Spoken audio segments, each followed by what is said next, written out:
Did you know that on October 4th, 1967, something unbelievable happened off the coast of Nova Scotia, Canada? A mysterious object crashed into the waters of Shag Harbour. And what happened next remains unexplained to this day.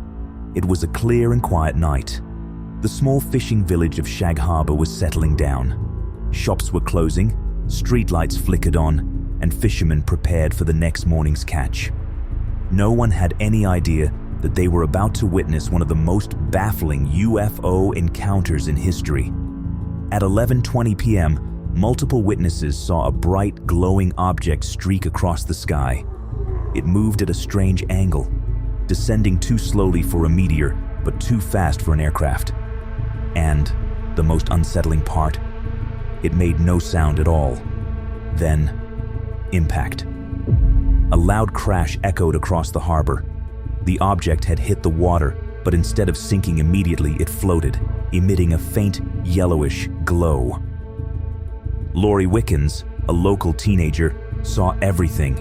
He and his friends jumped into a car, racing towards the shoreline to get a closer look.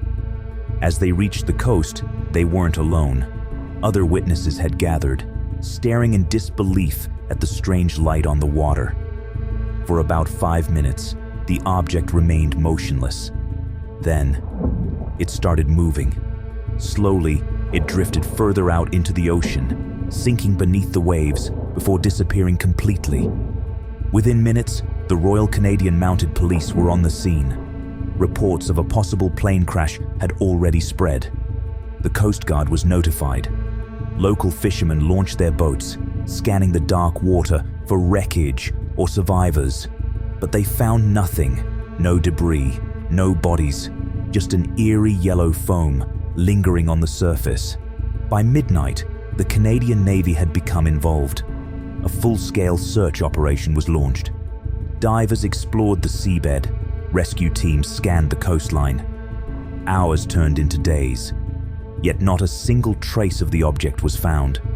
Then, something even stranger happened. Classified government documents later revealed that military radar had been tracking an unidentified object moving underwater, right beneath the search teams. For almost a week, the mysterious signal remained. Some reports even suggest that 2 unknown objects were detected, sitting motionless on the seabed as if hiding. Then, without warning, they moved. Both objects headed east, deeper into the Atlantic. They were gone. Officially, the Canadian government closed the case, stating that no evidence of a crash had been found. But declassified reports suggest something else entirely. Some believe it was a military experiment, a test flight of secret technology. If so, why wasn't anything recovered? Others argue it was a meteor, breaking apart on impact. But how do you explain the silent descent, the glowing foam, and the weeks of underwater radar activity? And then, there's the third theory, that whatever crashed into Shag Harbour that night wasn't from this world. More than 50 years later, the Shag Harbour incident remains unsolved. Was it a test gone wrong? A cover-up? Or proof that we are not alone? One thing is certain. Whatever happened that night in 1967, it left behind more questions than answers.